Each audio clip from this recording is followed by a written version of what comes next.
Par définition, la religion est un ensemble de dogmes et de rites à respecter, tandis qu'une relation est un ensemble d'échanges avec un tiers.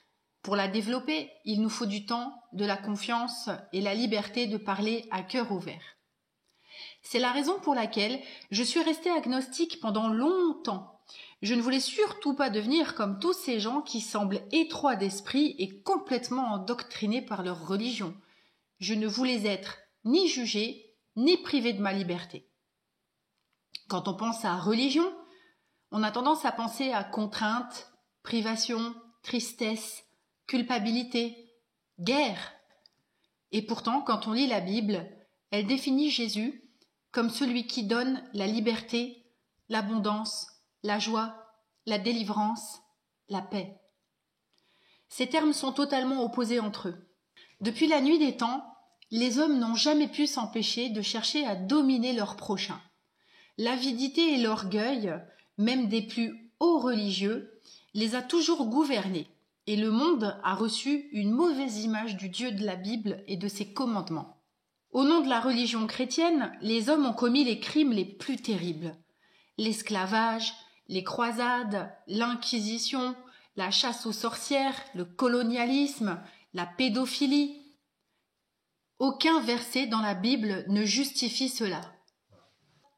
D'ailleurs, Jésus dit dans Matthieu 20 que les chefs des nations les tyrannisent et que les grands les asservissent, et qu'il n'en sera pas de même au milieu de vous, mais quiconque veut être grand parmi vous, qu'il soit votre serviteur, et quiconque veut être le premier parmi vous, qu'il soit votre esclave.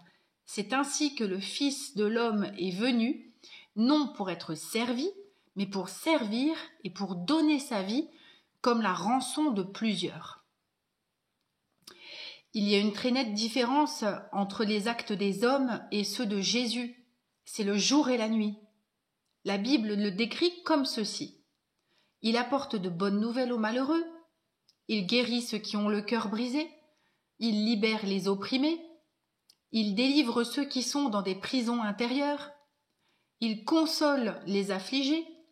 Il nous donne la joie à la place du deuil, un vêtement de louange à la place d'un esprit abattu. Il nous fait rebâtir sur des ruines. Il renouvelle nos vies, même dévastées depuis longtemps. Oui, c'est exactement ce que Dieu a fait dans ma vie depuis que j'ai décidé de développer une relation avec Jésus. Il faut savoir que Jésus reprenait très souvent les religieux. Exemple dans Matthieu 23-27. Malheur à vous, spécialistes de la loi et pharisiens hypocrites. Vous êtes comme ces tombeaux crépis de blanc qui sont beaux au dehors, mais à l'intérieur il n'y a qu'ossements de cadavres et pourriture. Vous de même à l'extérieur vous avez l'air de juste aux yeux des hommes, mais à l'intérieur il n'y a qu'hypocrisie et désobéissance à Dieu.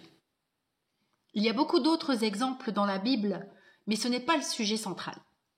Ce dont nous avons besoin, ce n'est pas d'une religion, c'est de connaître Dieu, d'expérimenter une vraie relation avec lui, recevoir la guérison, la joie, la délivrance et plus encore. Dans Jean 14, Jésus nous décrit une relation spirituelle très intime. Le chemin, c'est moi, parce que je suis la vérité et la vie. Personne ne va au Père sans passer par moi. Si vous me connaissez, vous connaîtrez aussi mon Père. Et maintenant, déjà, vous le connaissez, vous l'avez même vu. Ne crois-tu pas que je suis dans le Père et que le Père est en moi ? Ce que je vous dis, je ne le dis pas de moi-même. Le Père demeure en moi et c'est lui qui accomplit ainsi ses propres œuvres. Croyez-moi, je suis dans le Père et le Père est en moi. Sinon, croyez au moins à cause des œuvres que vous m'avez vu accomplir. Si vous m'aimez, vous suivrez mes enseignements. Et moi, je demanderai au Père de vous donner un autre défenseur de sa cause, afin qu'il reste pour toujours avec vous. C'est le Saint-Esprit, celui que le monde est incapable de recevoir, parce qu'il ne le voit pas et ne le connaît pas. Quant à vous, vous le connaissez, car il demeure auprès de vous, et il sera en vous. Non, je ne vous laisserai pas seuls comme des orphelins, mais je reviendrai vers vous. Sous peu, le monde ne me verra plus. Mais vous, vous me verrez parce que je suis vivant et que vous aussi vous vivrez. Quand ce jour viendra, vous connaîtrez que je suis en mon Père. Vous saurez aussi que vous êtes en moi et que moi, je suis en vous. Celui qui m'aime vraiment, c'est celui qui retient mes commandements et les applique. Mon Père aimera celui qui m'aime. Moi aussi, je lui témoignerai mon amour et je me ferai connaître à lui.